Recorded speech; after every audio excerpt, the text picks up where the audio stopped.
Integrating consciousness and psychology.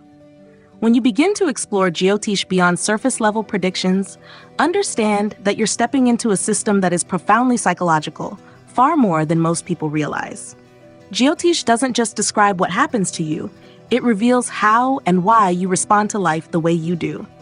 It speaks to the inner architecture of your consciousness, your thoughts, reactions, emotions, and deeper patterns. It is a mirror, not just of fate, but of your inner landscape. One of the things you must ponder deeply about is that every graha, every planet, is not just an external force moving in the sky. It is a living archetype within you. Mars is not only the planet of war and courage, it's the fire inside you that asserts, defends, reacts, and competes. The moon is not just about mother or mind, it is the emotional atmosphere of your being. When these planets are active in your chart, they stir corresponding energies in your psyche. You're not just under planetary influence, you are resonating with planetary consciousness. You must understand that Jyotish gives you a language for your inner world. When Mercury is combust or afflicted, you may find yourself doubting your thoughts, second-guessing, or feeling mentally scattered. When Jupiter is strong, your optimism and faith seem to rise naturally. This is not superstition. This is self-awareness. The chart becomes a map of the mind, and when you learn to read it with psychological insight, you start to notice the repeating loops, the blind spots, and the inner strengths that shape every decision you make. Ask yourself this: what part of my chart do I identify with too strongly? What have I disowned? Because just like in psychology, we have projections and shadows in astrology too. A debilitated Saturn might show you where you avoid responsibility. A wounded Venus might reveal where your self-worth was compromised. But Jyotish doesn't stop there. It also shows you the remedy, the planetary path that can bring those energies back into balance through awareness, practice, and conscious living. One of the transformative insights you'll gain as a student is that the grahas are not the problem. Your unconscious reactions to them are. Jyotish teaches you that when you align your awareness with the wisdom of each planet, even the so-called malefics become teachers. Saturn becomes the guru of discipline. Rahu becomes the agent of innovation. Mars becomes the master of restraint. Astrology in this light becomes a spiritual psychology, one that doesn't pathologize your struggles, but gives them meaning and direction. Understand that this is why so many great astrologers were also sages, yogis, and seekers. Because they knew that true change doesn't come just from reading a chart. It comes from transforming consciousness. The chart may show a challenge in the fourth house, but it is your relationship with your inner emotional security that determines how that challenge expresses itself. Jyotish doesn't label people, it invites them into greater self-integration. One of the most empowering things you'll discover is that Jyotish gives you tools to not just observe, but to evolve. Mantra, meditation, mindfulness, seva. These are not rituals for tradition's sake. They are technologies of repatterning your psyche. Every time you chant a mantra for Mercury, you're not just pleasing a planet, you're tuning your mental body. You're reshaping the grooves of thought. And this is where astrology and psychology merge, not in theory, but in transformation. So as you grow in your practice, remember this: Jyotish is not just about what will happen or what happened before. It is about how you engage with what is. It teaches you that your chart is not a cage, it is a curriculum. And your inner faculties, manas, buddhi, ahamkara, are the students. The more consciously you work with the chart, the more you begin to master your own mind. And when the mind is mastered, even the planets begin to serve rather than bind. The living science, beyond mere prediction. When you first approach Jyotish, it's easy to get caught up in the excitement of prediction. When will I get married? Will I succeed in my career? What does my future hold? But understand that Jyotish is not just a tool to look ahead. It is a living science, a sacred methodology that reveals your alignment or misalignment with cosmic order. The purpose is not to feed your curiosity about outcomes, but to deepen your awareness about the forces shaping your life and the choices available to your soul. One of the things you must ponder deeply about is the intent behind every reading, because the true function of Jyotish is not to control life, but to illuminate it. You are not meant to become obsessed with timing. You are meant to learn timing as a sacred rhythm. There is a right time to act, to pause, to grow, to surrender, and Jyotish gives you that insight. But this insight is not mechanical. It is responsive to consciousness. That's why two people with identical charts may live completely different lives, because the way they engage with their karma, their awareness, their effort, that changes everything. You must understand that the chart does not operate independently of you. It is not a verdict, it is a vibration. It shows you your karmic field, the tendencies, talents, trials, and asks, how will you respond? A difficult Mars does not mean you are doomed to conflict. It means you are being invited to master your fire, your discipline, your assertiveness. The chart is not a sentence. It is a sacred mirror, showing you what needs integration, where your light is hidden, and how your soul can grow through experience. Ask yourself honestly, are you looking to Jyotish for answers, or are you willing to use it for awareness? There is a difference between forecasting and awakening. Anyone can memorize planetary rules and make blanket predictions. But Jyotish, when practiced with reverence, demands you listen, not just to the chart, but to the moment, to the intuition, to the subtle presence of the divine working through the symbols. That's why this science is not only analytical, it is alchemical. One of the most overlooked truths in this tradition is that the planets are not just forces acting upon you, they are intelligences communicating with you. Every dasha you go through is a lesson. Every transit is a nudge. Some are loud, some are subtle, but each one is part of a larger curriculum. You are not a puppet. You are a participant in your evolution. Jyotish is here to show you how to walk that path more consciously so you stop reacting to life and start engaging it from the level of Dharma. Understand that remedies, too, are not superstitions. They are not magical fixes. They are intentional actions that harmonize your field with the planetary intelligence you are struggling with. When done sincerely, they become acts of devotion, acts of humility. Chanting a mantra, wearing a gemstone, performing a seva, all of these are ways to align your free will with higher law. Remedies are not about changing your fate. They are about changing your frequency so that you meet fate with grace.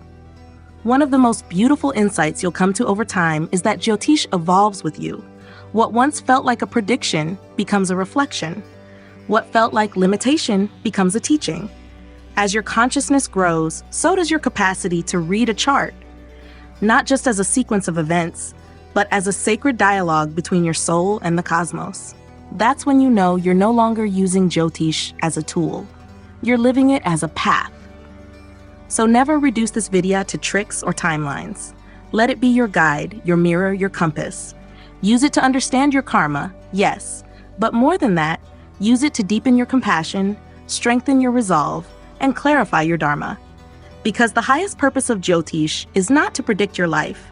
It is to help you consciously co-create it, in harmony with the luminous intelligence that pervades everything. Embracing the tradition.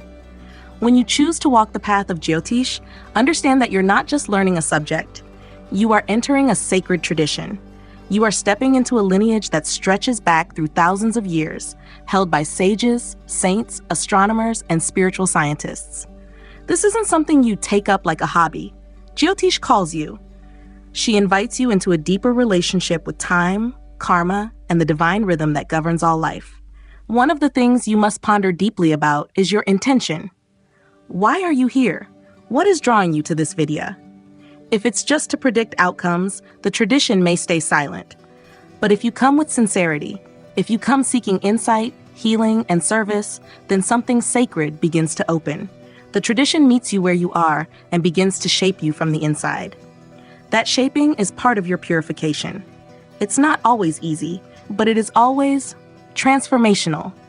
You must understand that the tradition of Jyotish requires more than just study. It asks for alignment. This means showing up with discipline, humility, and devotion.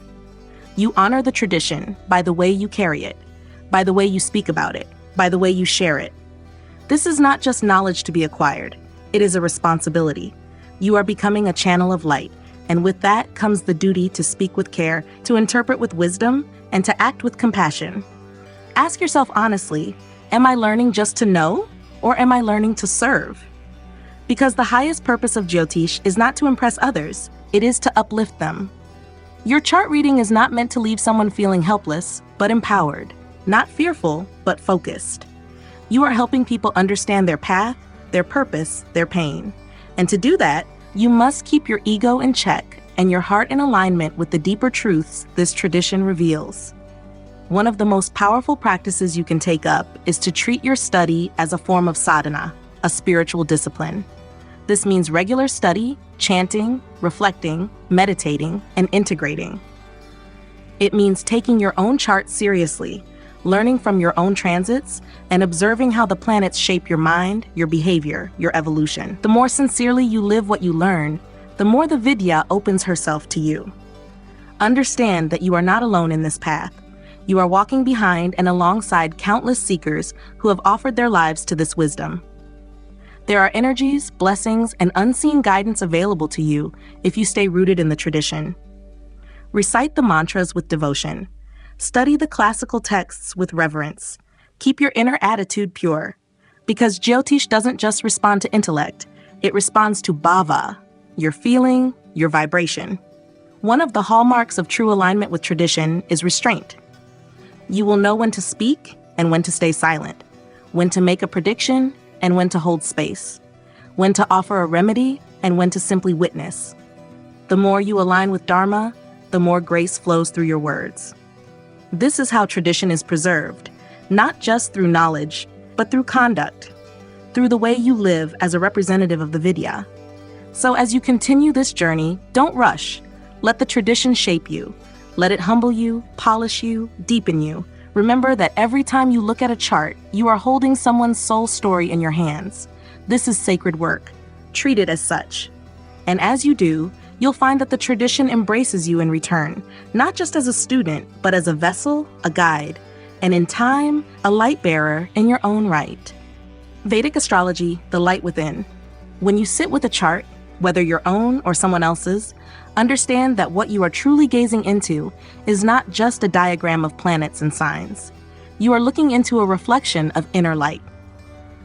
Vedic astrology, at its core, is not about fortune-telling. It is about recognizing the light that already lives within you and understanding how it expresses itself through the karmic design of your life. It's not just the light of the stars you're reading, it's the light of the soul, refracted through time. One of the things you must ponder deeply about is that the chart is only the beginning. It is a tool, a gateway, a sacred yantra that points back to your essential self. That self, the Jivatma, is the spark of divine consciousness that took birth at a specific time, in a specific place, under specific skies, not by accident, but with profound intelligence. The moment of your birth is the cosmic imprint of your soul's intent. Jyotish simply holds up the mirror. You must understand that Vedic astrology is not about fixing identity, it's about liberating it. The chart does not define who you are. It reveals the framework within which your deeper self is seeking expression. A planet in debilitation is not your weakness, it is your unfinished lesson. A strong dasha is not your entitlement, it is your opportunity. In this sense, astrology becomes less about predicting events and more about illuminating the journey of becoming. Ask yourself sincerely, what am I really seeking from astrology?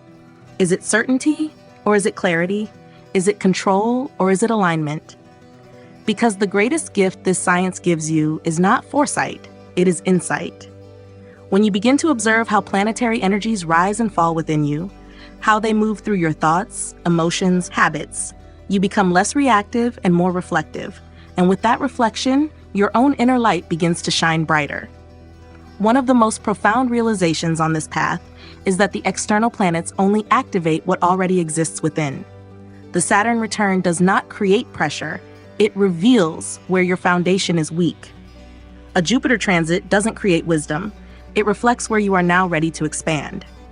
In this way, every planetary movement becomes a dialogue between the light above and the light within, constantly inviting you into deeper self-awareness. Understand that the real destination of Vedic astrology is not worldly success, but self-realization. Yes, it helps with timing.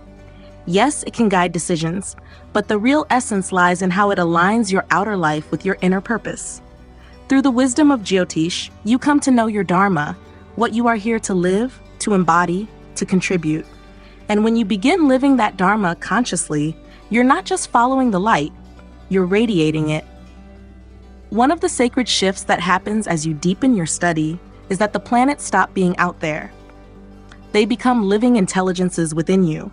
Saturn becomes your inner architect, Mars your disciplined fire, Venus your heart's refinement, Mercury your playful intellect. You begin to relate to these energies not as forces to fear or manipulate, but as guides to understand, to honor, and ultimately to transcend. This is how the light of Jyotish turns inward. So remember, Vedic astrology is not just about charts. It is about consciousness. It is not about predicting your path. It is about lighting your path. You came into this life carrying a divine spark. Jyotish helps you recognize it, remember it, and return to it. That light has always been with you. This video just gives you the language and the lens to finally see it clearly. And once you do, you no longer walk in darkness. You walk as the light itself.